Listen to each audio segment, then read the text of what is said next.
Yeah, I'm David Robinson, the father of geologist Daniel Cornelius Robinson. We're out here to do a Candlelight Vigil on behalf of my son, and also to bring light into other families who are going through similar situations. So thank you. I'm thanking everybody who's out here to support. We need to stand in solidarity to bring attention to this case and to make a statement. Oh, I'll be your shelter, I'll be your armor. I hear you whisper underneath your breath. I hear your SOS, your SOS. I will send out an army to find you in the middle of the darkest night. It's true, I will rescue you. I will never stop marching to reach you in the middle of the hardest fight. It's true, I will rescue you. My name is David Robinson. I'm a proud son of Columbia, South Carolina. I was raised on the Southern values of faith, family, and treating others as you would like to be treated. I believe in the power of a handshake and the strength of one's word. As a single parent, I faced the challenges of making ends meet firsthand. When I heard the call to serve, I knew I had to act. I served my country where I learned that we are all in this together, regardless of race, color, or politics. Whether it was in Afghanistan or Arizona, I saw the power of cooperation. Now, I'm ready to bring that same spirit to Washington. Our nation's future depends on our ability to work together and focus on the bread and butter issues that matter most to everyday Americans, not sowing seeds of division. This November, when you cast your ballots, remember, it's about more than just politics. It's about sending someone who would truly represent all South Carolinians. I am David Robinson, and I approve this message.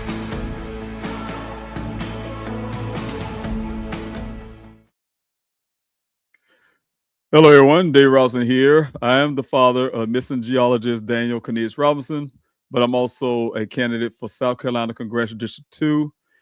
Coming today to talk about what's going to happen tomorrow and everything that matters. As you know, 23rd is a big day. It's a big day for several reasons. One of the biggest reasons is that my son, geologist Daniel Cornelius Robinson, went missing out there in the snoring desert of Arizona on June 23rd of 2021. My son is currently missing. I did a lot of work out in the desert, searching for my son, started my grassroots movement, my own investigation, hired a private investigator, solved a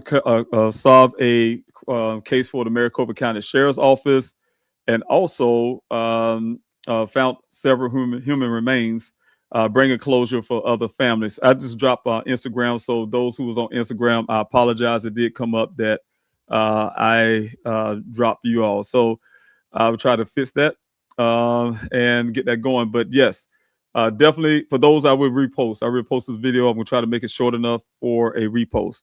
But again, fighting for missing Americans was the thing that I ended up doing. There's families out there in the desert that inspired me to start Daniel Robinson Foundation. I'm the founder and president of Daniel Robinson Foundation that would bring help for families who do not have help otherwise. My family and I have been through, excuse my expression, hell, trying to get law enforcement to work for us, try to get answers. And sometimes families just don't know what to do. And so the experiences that I have, the Daniel Robinson Foundation will help families be able to navigate, and also with resources and things they need to find their missing loved ones. But I didn't stop there. Having problems with cellular communication data, meaning cell phone pings. Working with senators in Arizona, trying to find a solution by calling a big meeting with telecommunication companies to try to leverage and find ways to bring some legislation for cell phone pings, something that cannot be gotten if law enforcement, for instance, do not deem a case, as in my son's case, as a criminal case. So when it's not a criminal case, you cannot get cell phone ping data easily. And so it had to be signed off by a judge. And so, nevertheless, I was able to find a solution to that. In my spare time, while I'm out there searching for my son in that desert, doing 50 weeks of desert searching, covering 35,000 acres of land, also doing city searches and flyer distributions in the city. In my spare time, I taught myself how to write legislation. I wrote my first bill, Help Find Missing Americans Act. It's called Daniel Robinson's Law.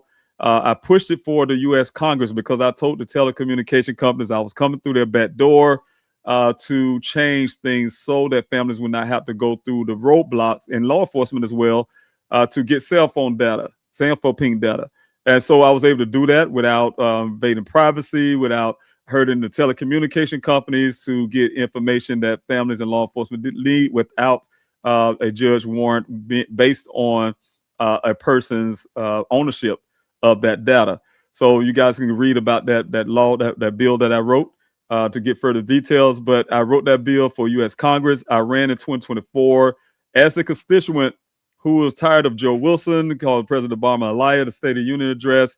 There's issues in my district that really matters, but that push for the cellular communication data, the cell phone pings, as well as the fact that my son went missing, pushed me out of my comfort zone and caused me to do something I really need to do. So in other words, in essence, I decided to run for U.S. Congress, not because the Democratic Party asked me to run, or someone within the party, or I worked with someone in the party that asked me to run for office. I ran because I saw a need. I saw something I can solve, and I wanted to push it not just for my son, but push it for the entire country. That's why I ran for U.S. Congress, to get a bill passed and also fight for those in my district. And myself, my family, being a single parent who lived in this community, who's been here all my life, born and raised, have long-lived experiences from war to you name it. We had to get some changes within our VA system to you name it here in South Carolina. I can go on and on about that, but that was the reasons to run. And I ran in 2024, got 41% of the vote against a then 24-year incumbent, Joe Wilson. Did very well, got conservative votes to get us to the 41%, but I'm sure I can do better this time. But what I'm saying is, that's the reason why I ran for U.S. Congress. And because I lost that election, I decided to also write a version for South Carolina, one for Arizona, and one for Louisiana. The one for South Carolina, I pushed that with a senator named Senator Russell Ott, who's sponsoring it, is running through Senate Judiciary as I speak. And we will get over the finish line, because I will be pushing very hard to make that a South Carolina law that would definitely help. In other words, in essence, I have been doing the work since my son has been missing, and I'll continue to do the work. Again, I wasn't asked to run. I am not being backed by a bunch of people within my own party. I'm not being backed by certain groups of people with the hype and with the flares and things like that. I'm just a plain, ordinary citizen, a disabled veteran, decided to come out of retirement to work for the people. So here I am working for everyone in our district. Work for the Missing American grassroots a family that I've built along the way to bring answers and solutions to continue to fight. So today I'm going to talk about a little bit of that. It all started with, again, my son going missing out there in the snow and desert. You probably heard this story. Daniel Robinson, geologist, graduated from the College of Charleston, also an AC Floor graduate here in Columbia. Went to the College of Charleston, South Carolina, to pursue a career in geology. He graduated with honors, took his career out into Arizona, where he landed his first job with a company called Matrix New World, Southwest Groundwater, a drilling company that hires geologists. He was a hydrogeologist, also called a field geologist, where he ended up going missing on June 23rd of 2021. Everything he according to the person that last saw him, he waved off, drove off to never be seen again. Almost 30 days later, you see right here in this picture, his vehicle is found further in the Sonoran Desert, in a remote area of the desert, the Sonoran Desert, in a 20-foot ravine. His vehicle's lying on the side. His clothing, everything from his underwear down to his socks, was lying 3 feet away from the vehicle. My son still remained missing. Again, you know that I did everything I can. Left South Carolina, drove over 2,000 miles to get to Arizona. Again, started my own investigation, hired a private investigator, started my own searches, bringing people from all walks of life, regardless of color, religion, you name it. We came out together to do 50 weeks of desert search. And a lot of times I had over 200 people at a time coming out in the snoring desert to help.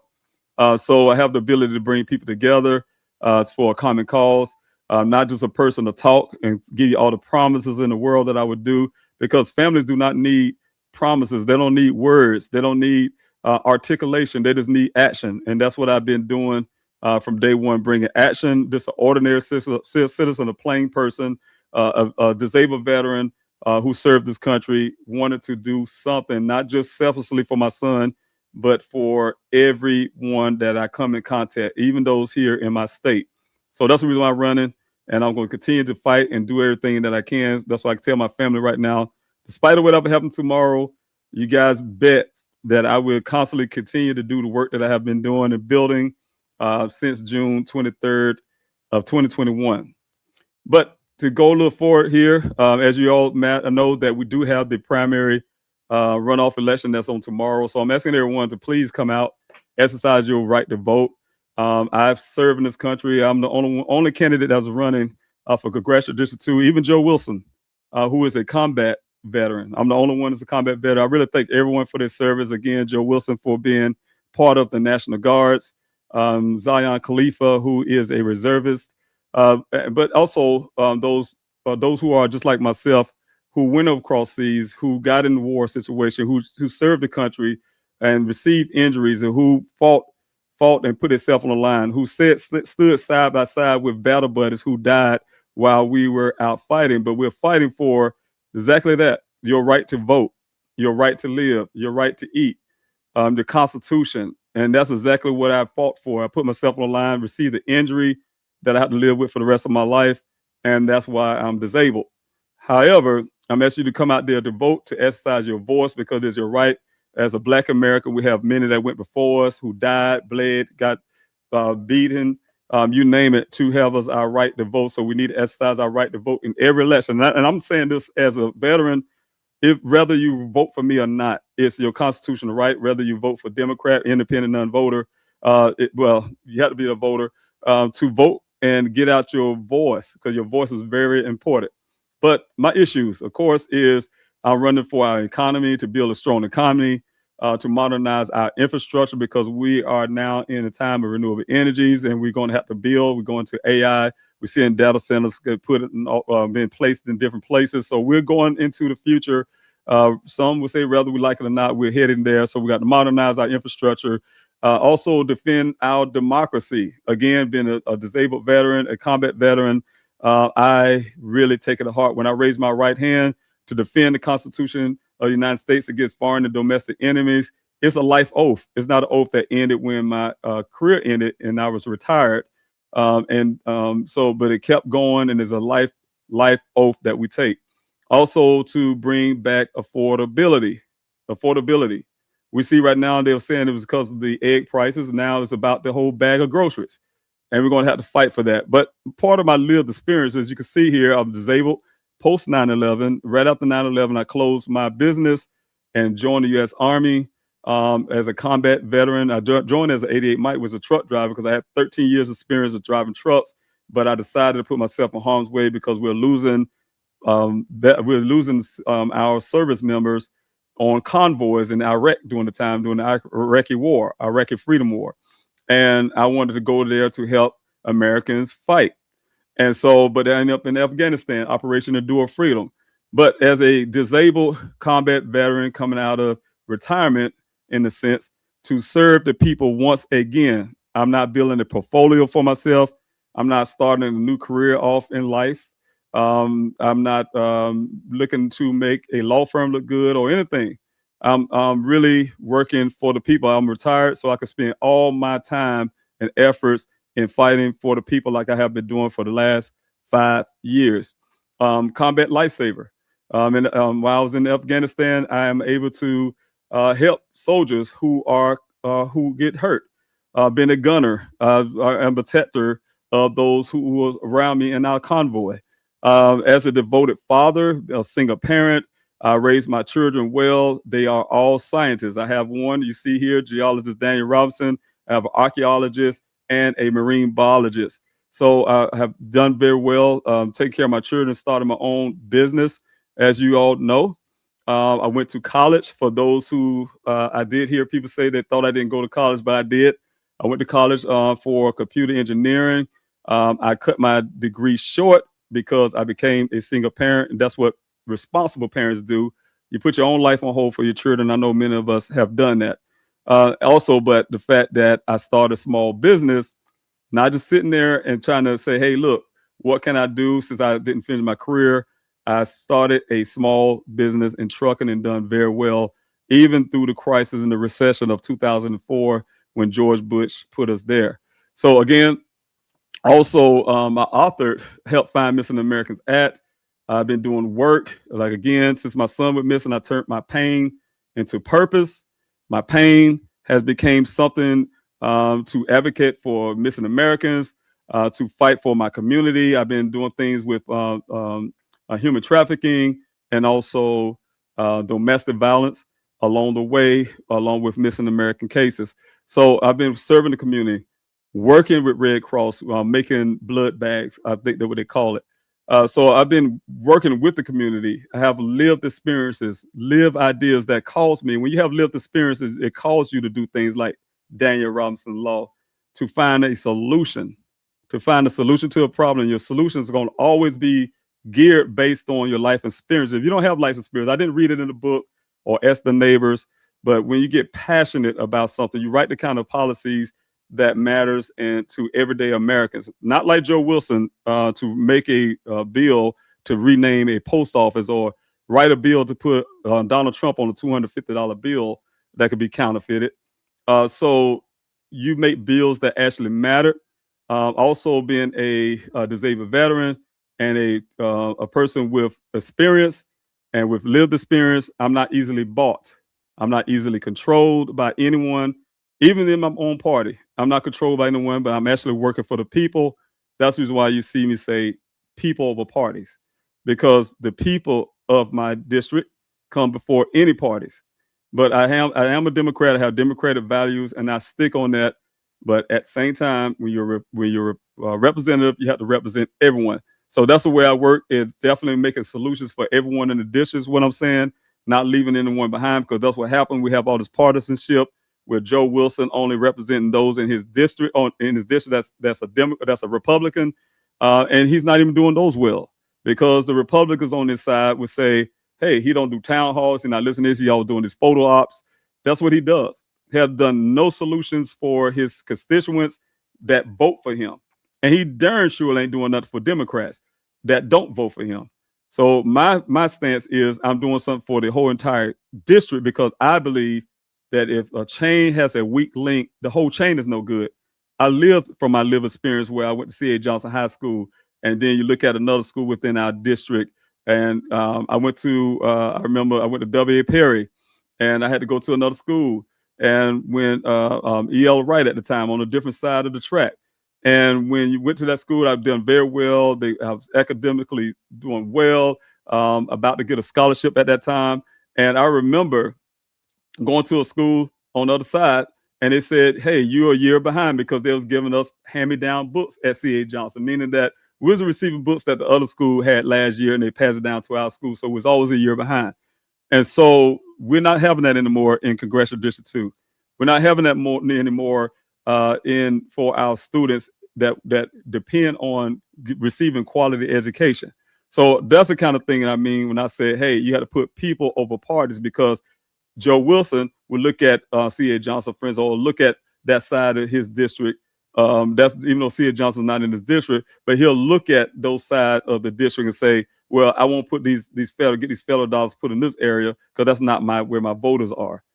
So those type things. So that's when we have marginalized communities, left behind communities. We have communities like in Aiken, who's falling behind. We have Barnwell County that don't even have a hospital, and economic growth is not there. We have even right here in Columbia, South Carolina, you can go to Broad River Road, where the economy is crashing.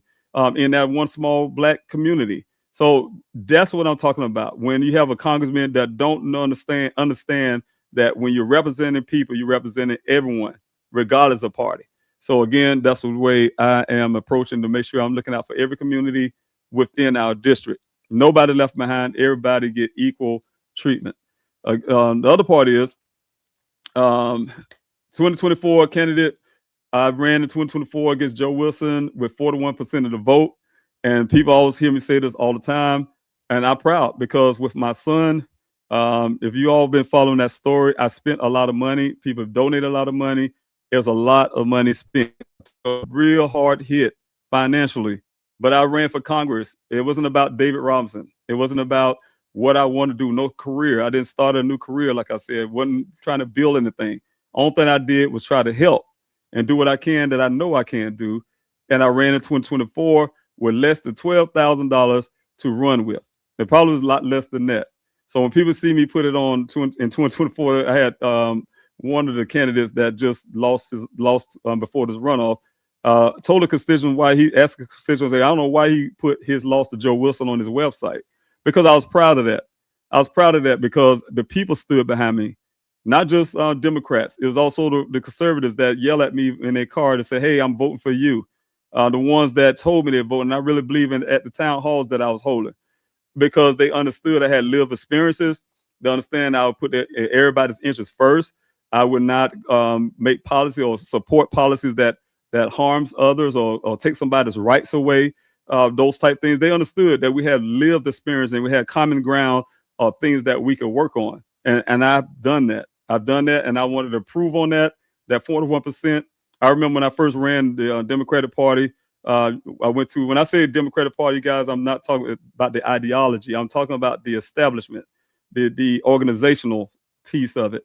I went to the organizational piece of the Democrats and say, what do the party do for the candidates? And one of the things I did learn since that time is that, when you're out there trying to run for office, you have to be out there and pretty much working alone. You work alone. So what I'm saying is you keep your ideologies. That's being a Democrat, and that's exactly what I am. But it's not based on organization. It's not based on organization, meaning that I'm not working for an organization. I'm working for the people, and I don't get that confused. So 2024, I can capitalize on that and actually get the votes. Because the party, again, when I went to them and asked what they do, they say, hey, you know what? One thing they mentioned to me at that time was that, look, we have candidates that run for office, but they'll run at one time. If they get the hype, everybody get behind them. They'll run at one time. They lose against Joe Wilson, and then they don't come back no more. They happen with Adele Burrows. They happen with Judd Larkins. They happen with some of these other Democrats that ran before I did against Joe Wilson. And then when they lose that election, you'll never hear from them ever again to run for that seat.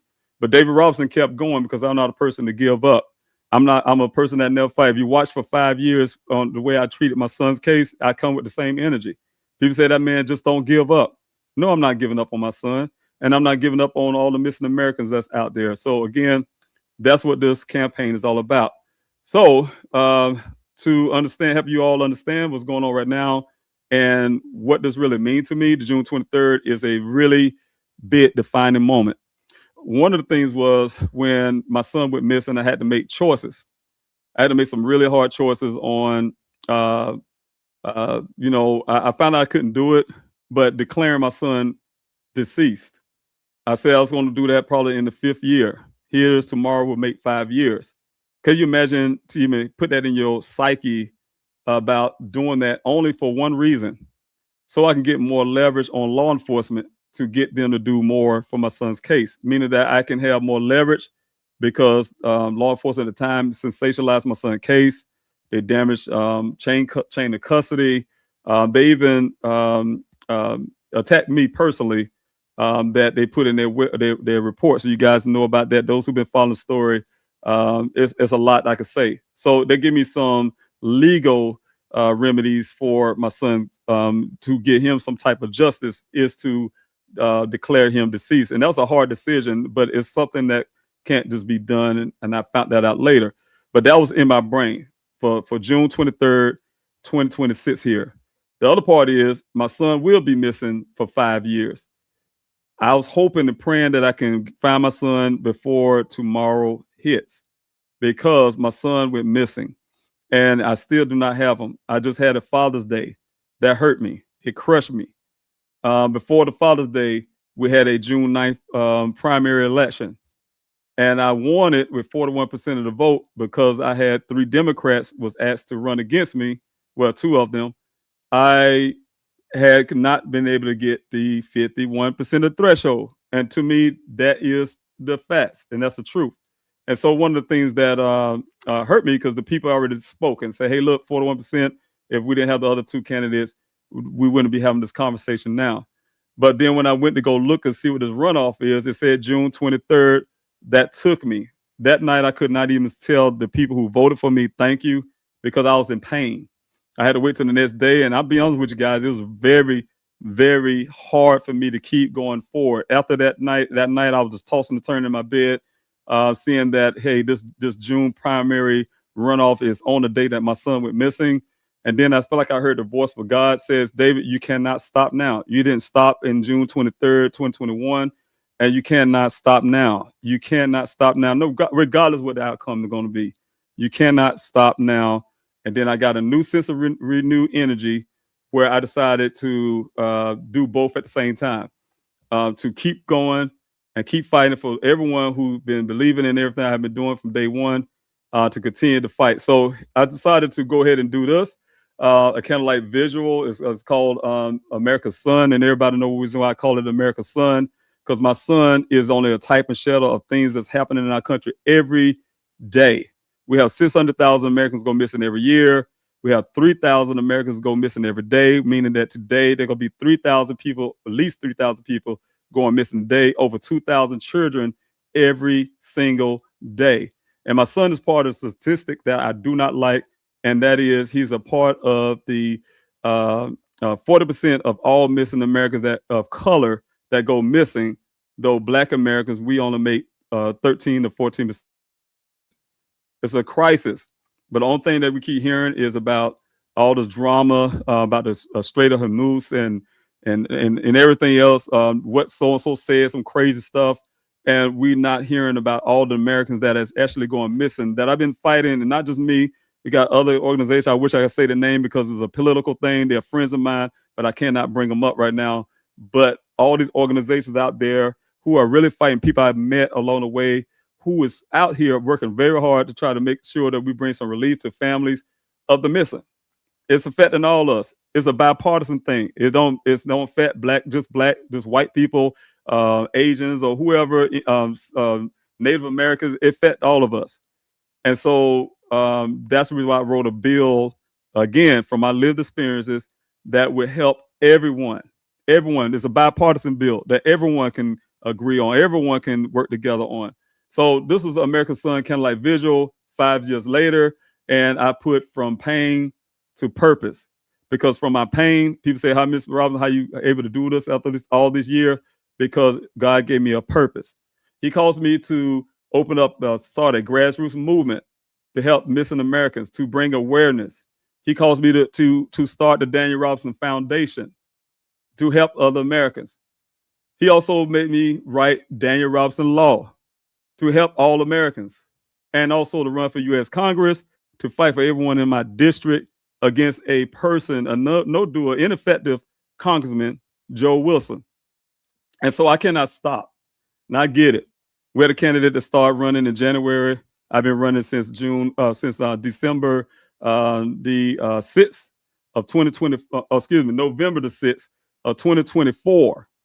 When I lost in 2024 on November the 5th, I launched my campaign on the 6th, and I've been running since.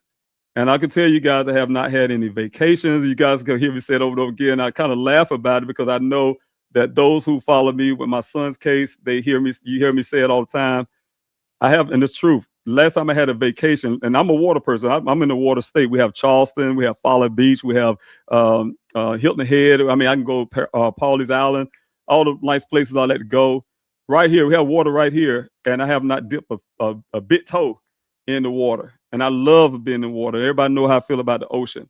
I haven't been touched the ocean water since before COVID when we had to stay at home.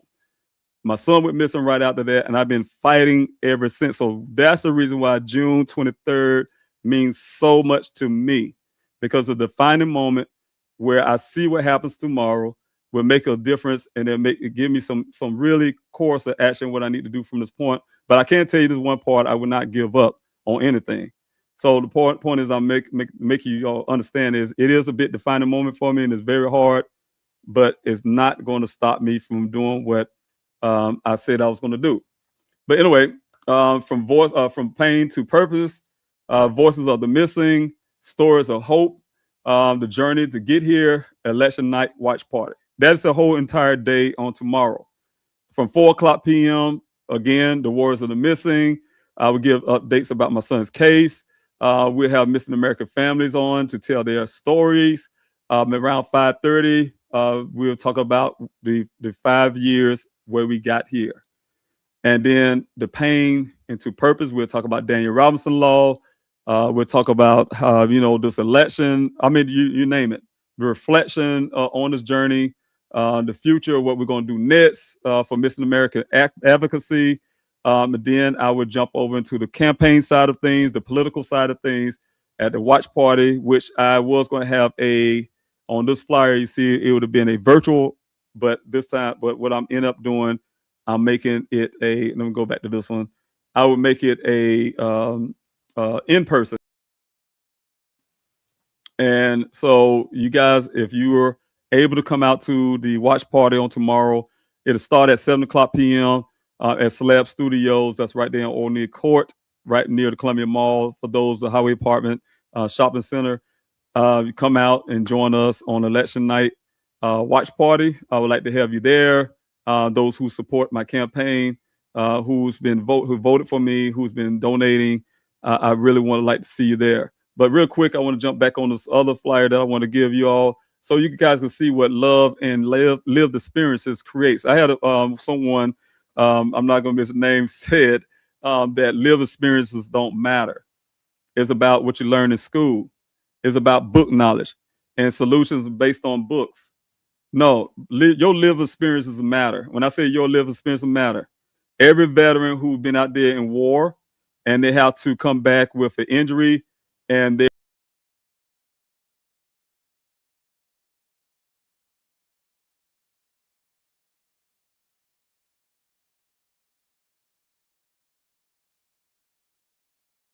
I just want everybody to understand it. So it matters. So my lived experiences created this from June 23rd of 2021, from June 22 to June 23rd of 2026. This is the things that, again, that happened. I started a national grassroots movement, and I'm proud of that. It took me 3 months. You guys heard about the Petito case. My son went missing 3 months before the Petito case. It took me 3 hard months just to get my son, first of all, the 2 weeks to get my son on local news. It took me 3 months to get him national, and I worked hard day and night. I barely got 2 hours of sleep. Worked really hard. I got my son's platform high enough to get picked up once the tragedy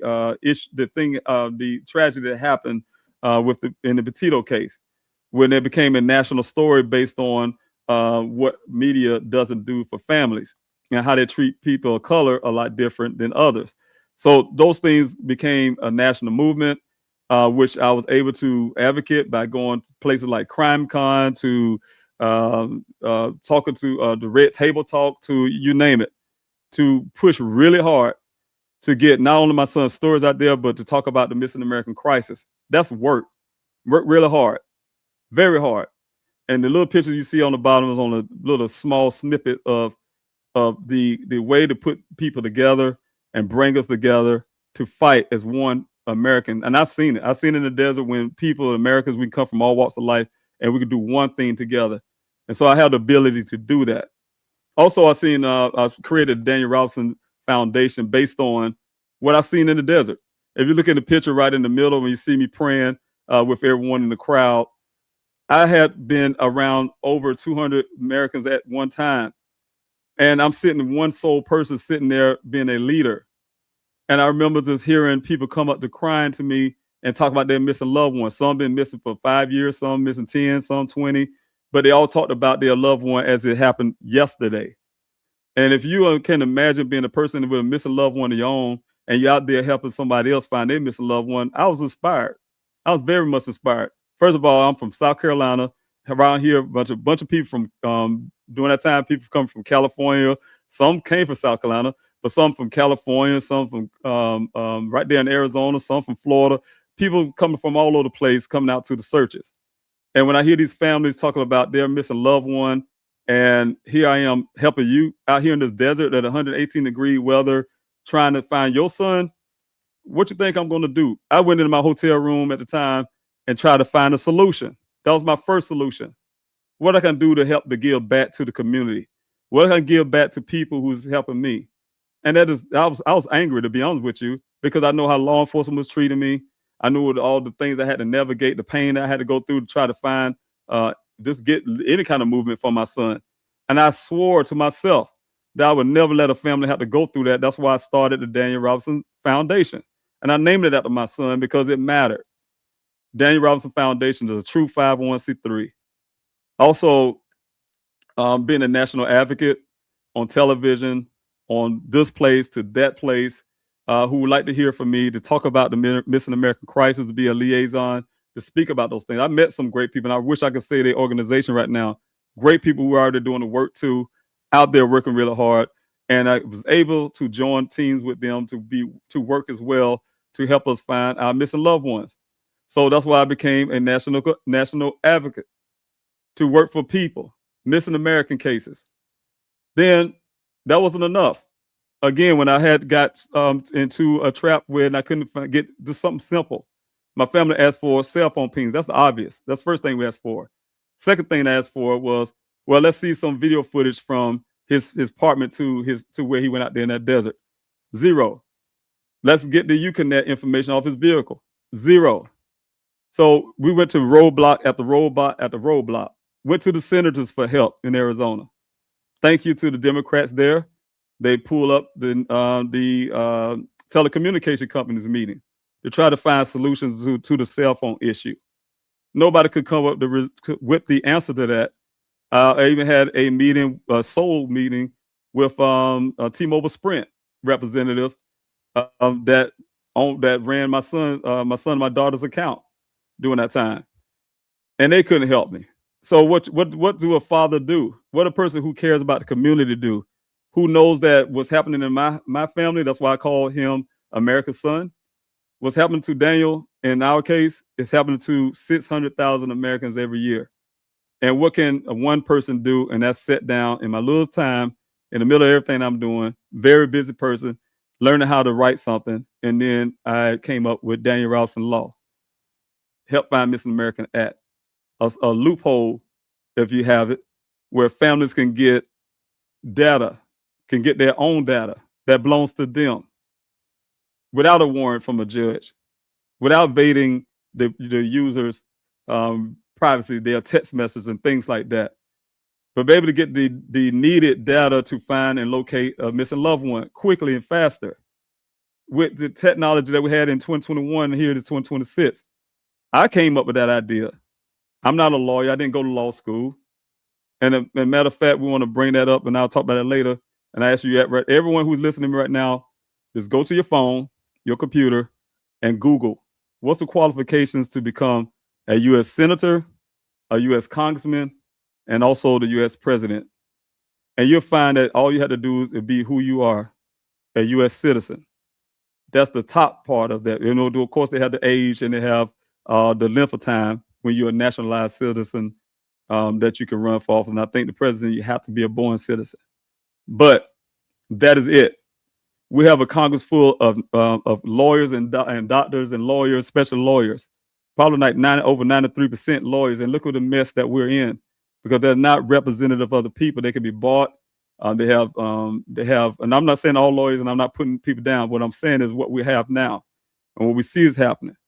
We have people up there that have a tax bracket, and if you guys was to do the research like I did, and you look at the old Congress and to the Congress that we have now, the more educated the became, meaning that those degrees and things like that don't matter, that really don't matter as a representative. The further policies went away from helping the everyday American, and that's the truth. You go research it yourself. And so what I'm saying is, not down in any type of education. We all need education. We're doing great, and I really applaud anyone who succeed, who go work hard, get these heavy degrees, but it's not has anything to do with representing people. It has nothing, zero. We have become accustomed to believing that, but it's not the truth. It's not. I think the ones who wrote the Constitution, did not even intend it for it to become the way it is now. But that's the way it is right now, and that's why we have a lot of issues that we have right now.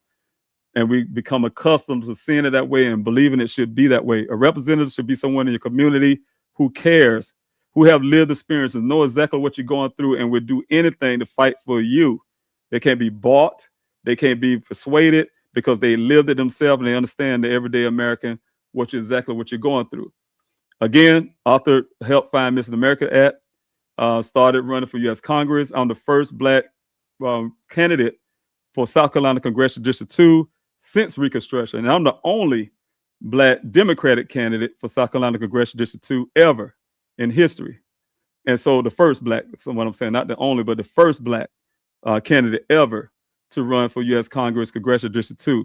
And when I win in November, I'll be the first Black congressman for South Carolina Congressional District 2, just like how Clyburn is for since Reconstruction. All of this since Reconstruction is what I want to point out. Before Reconstruction, during Reconstruction, we had Black congressmen for Congressional District 2. We even had a Black governor for South Carolina. But after Reconstruction, and we had the Jim Crow South come in, those things changed. And as you know, back then, the Republicans were where the Black congressman party was at the time. But town halls, Joe Wilson has not been putting out town halls. And this is the work I have been doing. I've listened to the voice of those when I ran in 2024 in the street. That's what I'm saying. That's how I got conservative votes. I talked to the conservatives, and I heard what they had to say. And they're fussing about Joe Wilson not giving town halls. It's something simple as town halls, believe it or not. They were angry to say he don't even want to hear our voice. He don't want to explain the way he voted. And that's the job of a congressman. Again, it's not about your parties. It's about the people.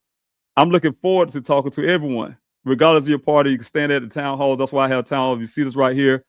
This town hall was with Joe Wilson. I've done this town hall myself, and I wish I could blow it up for you. I paid a lot of money downtown, and I invited Joe Wilson.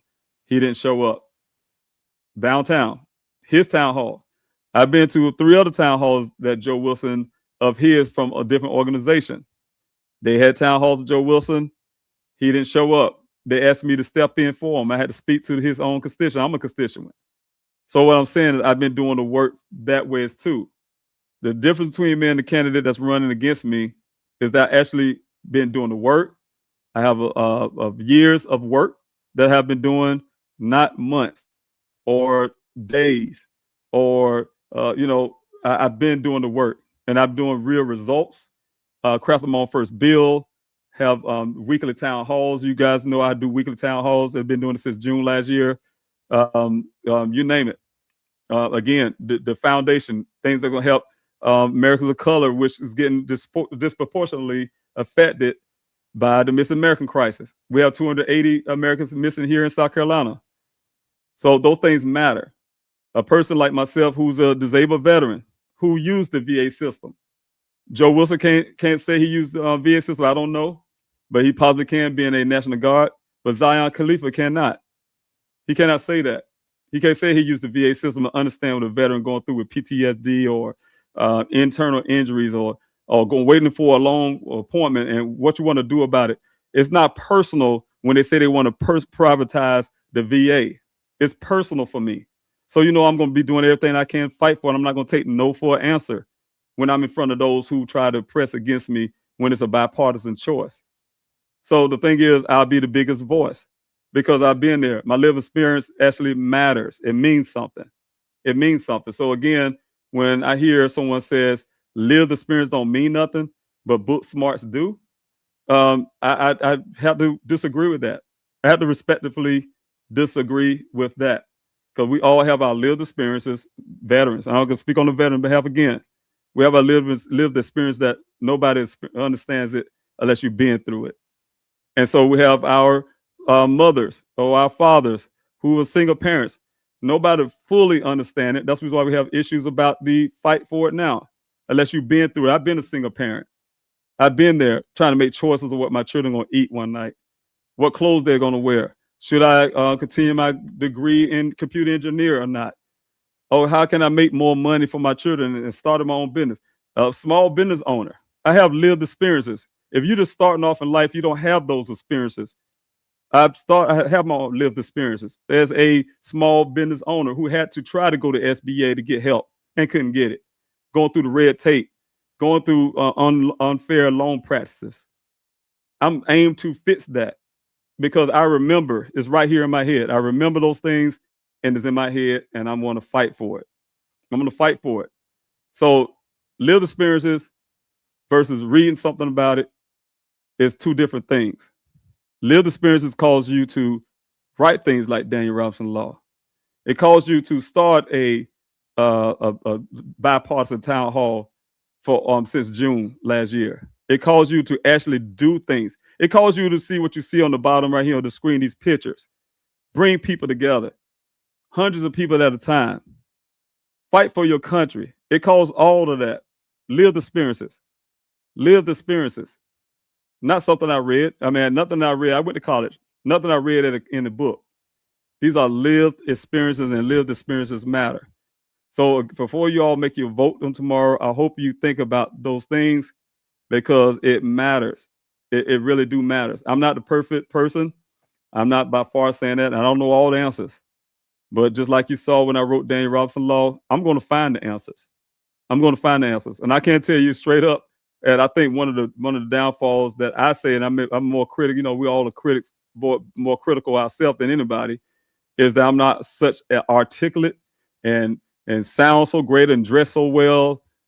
But that is a facade. That's almost like a mirage in the desert.